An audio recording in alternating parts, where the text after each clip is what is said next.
How's it going there, folks? This is Mr. Zan over here with another One Piece chapter review. And for today's segment, we're going to be talking about One Piece chapter 829, the Yonko Charlotte Lin Lin. Now, I'm glad that this week Oda is not going to be taking a break anymore, as we can clearly see that now he's going to be going back on track, as we're going to get weekly chapters now for the rest of this month. I'm kind of glad about that because of the fact that this chapter was fairly interesting, and we're getting a lot of speculations, and we're getting a lot of teases in this following chapter. So let's get to it. Now, this chapter, it starts off with Luffy and the crew heading to the place where Pudding actually gave them, like, I would say like a secret map where they're holding a Sanji, if I remember correctly.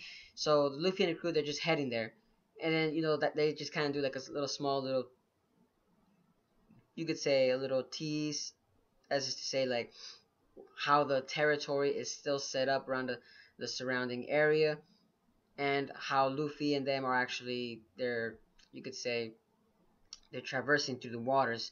As you can see, clearly see that the territory has a lot of surveillance cameras around there, and Nami is actually using her expertise in deciphering the map. And in this chapter, we also get to see what the Pedro the Jaguar is actually now. Like, they give a little bit more speculation on him, how he's actually like been here before, and he actually confessed, saying to Luffy and the crew that, you know what, I've been here before. That's why I'm very familiar with this area. And that's what actually I thought was fairly interesting. Now, continuing on the chapter, we actually get to see that, what was it? We get to see more of the Yonko, Charlotte Lin Lin. I would say the more serious side of her, as you can see, because she was rampaging throughout the whole entire city, asking for Chambeku. It's like a French word, if I remember correctly. Let me see what it was called. Oh, croquembouche. Croquembouche. Yeah, she was asking for croquembouche, demanding it, and all her crewmates were actually very frightened of her. So now we get to see that her rise to power is actually through fear itself. No one's really following her because they're following her. It's just fear in itself. So now we get to see that the Yonko Charlie Lin Lin is actually a very, I would say, dangerous person, because of the fact that they actually showcase in the chapter that she even killed one of her own sons because of the fact that she couldn't get her croquembouche, because her son was actually telling her, he was actually trying to reason with her, saying that, you know what, we don't have anything right now. I'm sorry, but my mama has I guess an eating disorder from just looking from what the crew members have said, and she actually ate one of her crew members, like she ate one of their souls or something.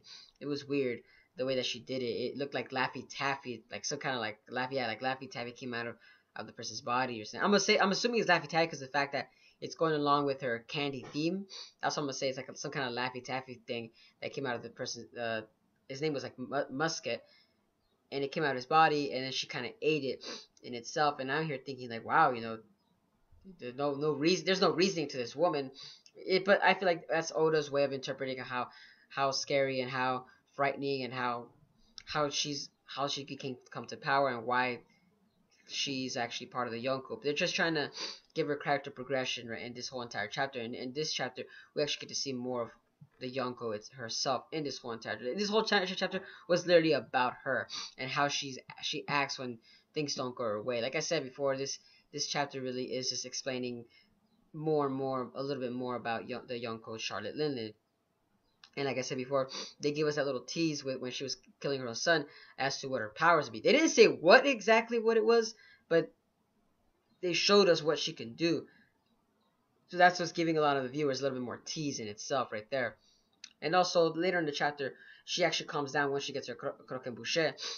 And it was because of Jinbei. Yes, Jinbei actually finally came into the scene. And Jinbei was saying, you know what? Oh, I'm here, mama. Don't worry about it. And we can see that Jinbei is actually a very reliable guy, as always. And we're hoping to see that he's actually going to join Luffy's crew. But that's not the case.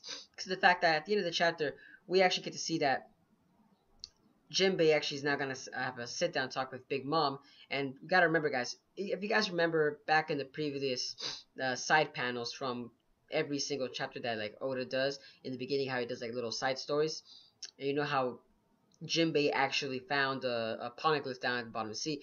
You know what? They actually came to expectation that they actually introduced that those side stories actually came back into this chapter, and they introduced it that Jinbei actually gave it to Big Mama, and that's what Big Mama was talking to Jinbei about. Unluckily for her, she can't read it herself, as she kind of like blatantly pointed out that she can't read it. But what I actually found interesting was the fact that Jinbei was actually talking to Big Mama, but I feel like Big Mama has like a multiple personality or something, or she she overthinks things too, because the fact that when Jinbei started talking to her, then you see Big Mama actually say, "Are you actually gonna quit my crew?" And that's where the chapter ends. And that's where it ends. Like I said, this chapter was like a huge tease.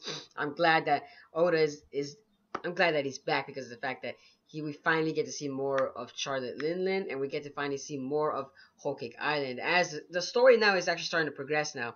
Like, it's all coming together. You can tell that the next couple of chapters, I believe Luffy is gonna actually meet Big Mom herself. Now, my theories and speculations on this entire chapter is, I believe what Jinbei is actually going to talk to Big Mom about is probably more so the fact about his island, not necessarily quitting itself, because the fact that, because if he really is going to quit, his whole island is, of course, going to be attacked by Big Mom. So, I feel like Jinbei is actually going to be more so the fact that he's going to be very cautious towards Big Mom, because look how Big Mom was actually introduced. If things don't go her way, she just kills at the site. So that's why I'm speculating that Jinbei isn't really quitting, not necessarily yet, but he's more like gonna say, Big Mom, what are you doing? Or you're not gonna attack my whole home, you could say, or at least leave my home by itself. Or maybe he's trying to say, you know what? If you're gonna kill someone, just kill me. Don't kill my home. Or maybe it's something along that, because the fact that you know, Fisherman Island is part of. He's trying to become part of Luffy's territory. But if he is trying to quit, that would be actually pretty interesting in itself, because the fact that means that Jinbei is actually gonna have a one-on-one fighting, you could say, chance against Big Mama. And I love the fact that they actually did Jinbei's outer scheme look. They gave him the Sun Pirates, like I would say, like symbols. Some people were commenting on saying that, oh, it's a death flag for Jinbei, wearing the Sun Pirates logo. I'm just like here thinking like, no, though, that can't possibly it. It's Jinbei, guys. He's a major important character. He can't die yet. He's gonna be joining Luffy's crew, guys. Come on, he can't die yet. And I also love the fact that in this chapter, we actually get to see that that Luffy's crew and them were actually following the map. So that goes to put off a lot of theories back in previous chapters that Pudding is herself is not actually evil. She really is actually helping the Straw Hat members. I'm kind of glad at that too at the same time, because the fact that I actually thought myself that Pudding was evil and she was actually putting on a face and she was putting on a charade just for the Straw Hat crew members. But no, that does not seem to be the case in this chapter. But I could be mistaken. So don't be fooled, guys. Not yet, because we don't know nothing about it so far, as what the island itself is going to hold. Maybe it still is a trap, and Pudding wants to capture them herself, as to say that, you know what, there'll be no interest for the wedding. We don't know that for sure yet, but for now it does look like Pudding looks like it is helping right now, and that's very interesting, the fact that, because one of Big Mom's crew members is actually helping Straw Hat members. That's very hilarious. Maybe it just goes along to say that maybe Charlotte Lin Lin doesn't really have complete trust from her crew members. And another thing that I wanted to point out in this whole entire chapter is the fact that, what is still the meaning behind Big Mom's powers? What is that? Now, I'm going to put my theory and say that Big Mom's powers could be Zoan, or it could be Paramecia, because of the fact that her powers literally reminds me of a lamprey.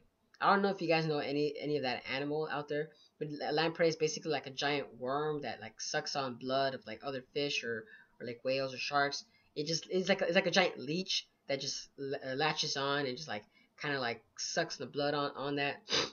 And the reason I say that, because the fact that these lampreys, that they have a never-ending hunger, and they'll stick on that animal for hours and hours. That's why I feel like that's what Charlotte Lin is.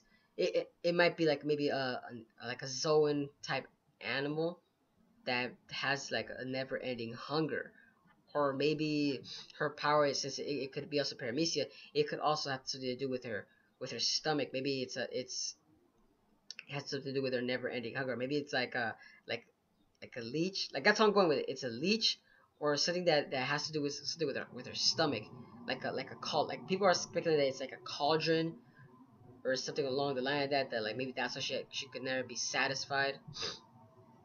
Or maybe her power is this I was gonna say Suke Suke no Mi, but that's that's already something else, as you could say. So that really can't be the possible case. Maybe her power is basically like a trans.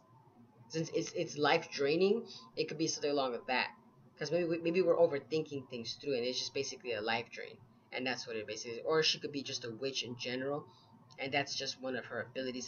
That's a trait that's handed down from a witch's clan, as you could say. Because remember, Oda has many clever tricks as to do with powers along the whole entire One Piece universe, and Charlie Lin could be one of maybe the last generation of witches that happen to still be alive. We don't know that yet. And that would be pretty interesting if Oda does introduce a real life witch in his whole entire universe. Because remember, if she was a witch, it would kind of go along the fact that because of the Disney aspect theme of this whole entire the whole entire arc in itself.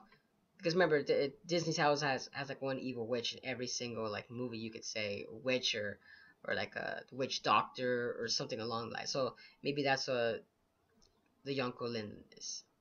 But folks, that's it for this entire chapter. That I thought personally was a very interesting chapter. But let me know, guys, what do you guys think about this chapter down in the comments below? What do you guys think about this whole entire? What do you guys think about Charlie? What do you think about her powers? What do you think about her eating disorder? I also think. And what do you guys think about it? Maybe does she have like a zoan type devil fruit ability? Maybe that's why she's acting like that. Because maybe she has like a lamprey ability, because like her stomach has like excuse acid, so maybe that's why she might be a lamprey herself. Or maybe also, what do you guys think about Jinbei's actually future role now that he's actually introduced into this story arc? What do you guys think about that? And last but not least, do you guys think Pudding is still leading them onto a trap? Is it a trap? Yes or no? Let me know down in the comments below, folks, as this chapter was still interesting in itself.